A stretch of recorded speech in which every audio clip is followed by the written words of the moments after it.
आज हम दौड़ रहे हैं 2 रोटी मिल जाए, और 2 रोटी के लिए हम क्या क्या कर रहे हैं। सोचिए, समंदर में एक विहील मछली है, विहील मछली समंदर में 40 टन गोश्त खाती है। एक दिन में 40 टन मछलियों को, 40 टन। आप सोचते जाइए, 40 किलो का एक मन होता है, हैं? और 100 किलो का 1 कुंटल होता है, 10 कुंटल का 1 टन होता है। 40 टन गोश्त खाती है। मेरा रब उस मछली को भी भूखा नहीं सोने देता है जो एक दिन में 40 टन गोश्त खाती है। आए 2 रोटी खाने वाले, आए 2 मुट्ठी चावल खाने वाले, तू इतना परेशान क्यों है?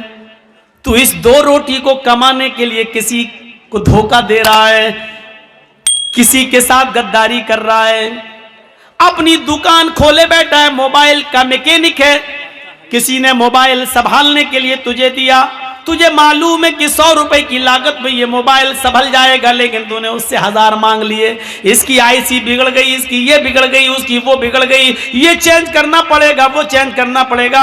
हिसाब किताब जोड़ के आपने 1000 बता दिया और मामला 800 पे डन हो गया। ठीक है, हम 800 दे देंगे, 700 दे देंगे। आपने सोचा कि 100 की लागत है, 700 दे रहा है, 600 तो बच रहा है।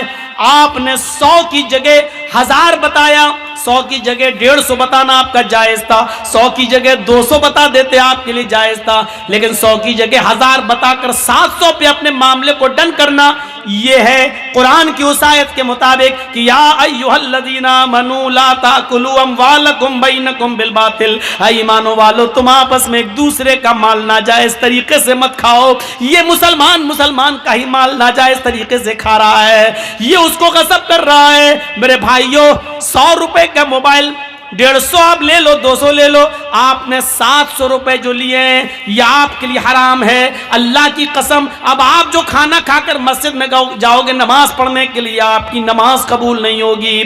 जिसने हराम का 1 लुकमा खाया, 40 दिन तक अल्लाह उसकी इबादत को कबूल नहीं करता। हम और आप सोचें, हमारी रिस्क की तंगी क्यों हो रही है? हम इतना कमा रहे हैं लेकिन पैसा हमारे पास रुक क्यों नहीं रहा है? बहुत से लोगों को शिकायत, मौलाना पैसा तो बहुत है, कमाता हूं मैं एक दिन में 50-50 हजार रुपए, लेकिन रुकता नहीं है मेरे पास, पता नहीं कहां चला जाता है, पता नहीं कहां चला जाता है। तेरे सवाल का जवाब दिया है कुरान ने।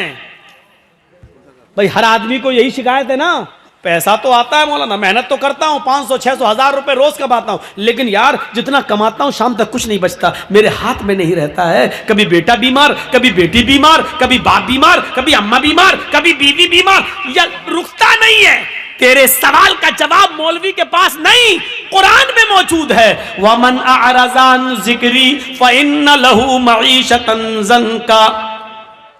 तुम अल्लाह के जिक्र से मुंह मोड़ोगे, एराज करोगे, तो अल्लाह कहता हम तुम्हारी रोजी को तंग कर देंगे।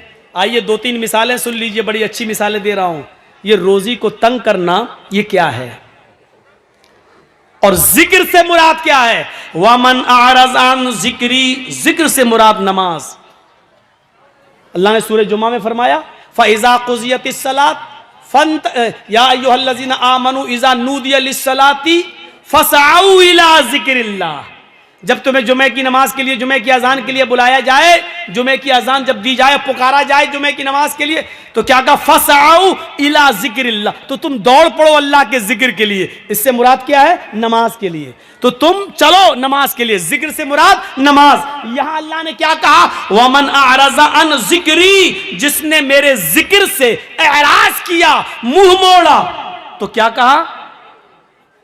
फ़इन्न लहू मईशतन ज़ंका, हम उसकी रोजी तंग कर देंगे। एक बात याद रखिएगा, बहुत बहुत बहुत बड़े पॉइंट की बात बता रहा हूं आपको। अल्लाह ने ये नहीं कहा कि नमाज छोड़ोगे तो रोजी तंग कर देंगे।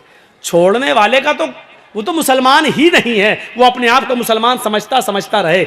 मेरे भाइयों, अल्लामा इब्न बाज ने फतवा दिया, सऊदिया के सबसे बड़े मुफ्ती ने, कि अगर बेनमाजी मर जाए तो उसकी जनाजे की नमाज न पढ़ी जाए, उसको मुसलमानों के कब्रिस्तान में दफन न किया जाए।